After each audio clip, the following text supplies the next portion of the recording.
my favorite activities every week is going to the farmer's market. Today I'm at one of the biggest farmer's markets in the country, and I've invited my friend Brooke to come along. Brooke, welcome. Thank you, and I appreciate the invitation because you know what? The farmer's market really scares me. Oh. I actually kind of avoid it because I look in all directions and all I see is tents, and I really don't know what to do. But I noticed you had us meet at the information booth, so there's got to be some reason we're here. There's a good reason to meet at the information booth. Just like it says, lots of info. They're going to be able to tell you who's here this week, and not all the vendors are here every week. They'll also be able to tell you who's certified organic, where's the ATM, where are the restrooms, wealth of information.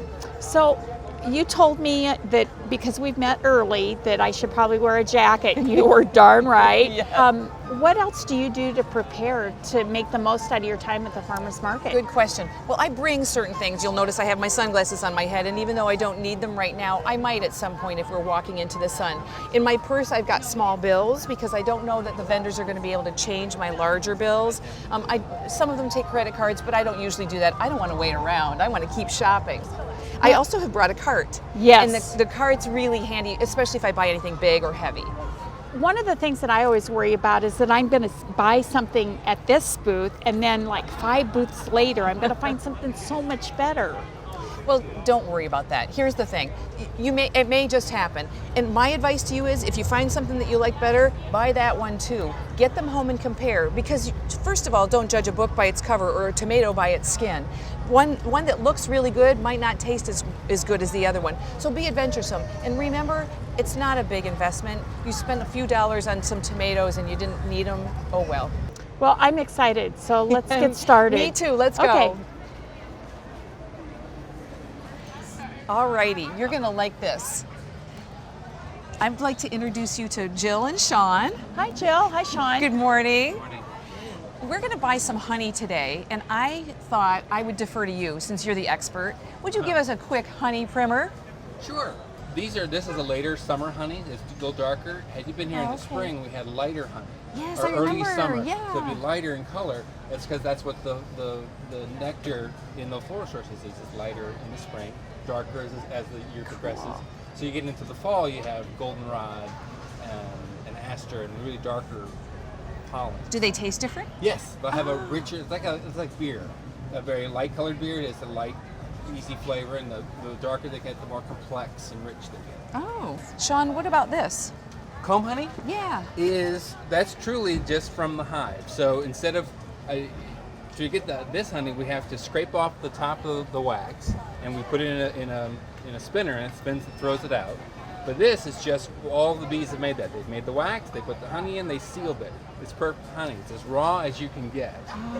So we just cut it out of a frame, put it in a box. I eat it as like a snack. Just take a spoonful of it, chew it. Sometimes I will eat the wax as well. Sometimes I dispose of the wax.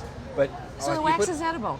Yeah, oh, absolutely. Oh, cool. Absolutely. I mean, there's no nutritional value to it. Sure, but it's not going to hurt you. Oh, no, it's great. And it's raw, and you know that appeals to me. Yeah. Now, it's really great on hot bread, hot biscuits, because with the whole wax It and would all, you just melt. ooze it all together. You have nice texture. Neat. It's really wonderful. Well, it sounds like you know what you're doing, and you love it. I've been doing it for about 8 years, and I will never say I know what I'm doing. Because bees are a wonderful, fascinating creature. They've been doing this for thousands and thousands of years, and they've come up with the perfect food. Honey doesn't go bad. Right. It will not spoil. It will crystallize. If it gets cold, it'll become crystallized and solid. Right. And that you can still use it, spread it, use it. But if you want to take it back from crystallization, just put it in a very warm windowsill, on a radiator, or even in a pot of hot water. And then it'll get nuke smooth. it, and then it'll go back to its liquid golden form.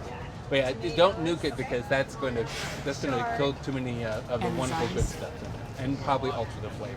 And this honey is raw. Yes. So what makes it raw? Raw means it hasn't been heated or treated. So we haven't flavored it. It's just what you get. It is what it is. And Unpasteurized. It's not pasteurized. And usually honey is heated not necessarily for pasteurization, but for ease of working. The more thin it is, it's like an oil. The motor oil, the thinner it is, the easier it is to work with it and to fill bottles and to do things. The when you don't heat it, then it's thicker. You have to be more patient and fill the bottle slower, and just everything is a little bit slower. And we're not patient. Right. And it's always good to do it on a really warm day, because obviously you put it in the spinner, it's going to get thick. So you want to do it when the temperature, when the honey itself and the comb is warm. Wow. I'm sold. This is How about amazing. you? Yeah, I had no idea. No. Thank you so much.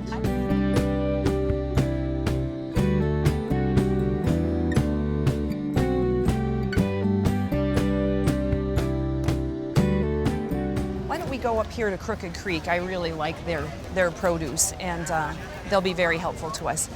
I also really like the melons here, and I buy those typically first because I put them on the bottom of the cart. So if there's tomatoes in there, I don't squish them. Got it. Yeah. So you have some method to your madness. I absolutely do. Okay. You bet. Crooked Creek also has some decent cucumbers today, and I did notice when we walked by they have some jalapeno peppers, and I'm going to make some poppers this weekend. So how do I know what kind of jalapeno peppers to buy? Well, a lot of times I ask them, but I do have my own personal preferences. I like red peppers as opposed to green. They taste a little bit better, they're sweeter, they're easier to digest. But some of what I've learned from the vendors themselves.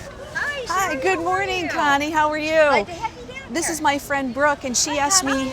Nice to meet you. She's asked me if you'd help us pick out a melon. Oh, that'll be great. That'd be great. Are you looking for a muskmelon or watermelon? I'm thinking of muskmelon today. Muskmelon? Okay. So I always like to give them a little smell down here where the little belly button is. Mm-hmm. And that one smells really sweet. You see what you think. How are you? Oh. This is a keeper. Yep, Yep. yep. See what I'm saying? It's really helpful, and you can get all kinds of wonderful tips and pointers. A lot of times people think that the only good produce comes from the big supermarkets. And the local farmers have great produce. And it's fresh. It hasn't sat there, picked green, and then taken to the store to ripen. It's also less expensive. It is. The price on this melon is $2. At the store, it's quite a bit more. Quite a bit more. Quite a bit more. Well, Connie, it was great to meet you, and I'll be back to visit you. Please do.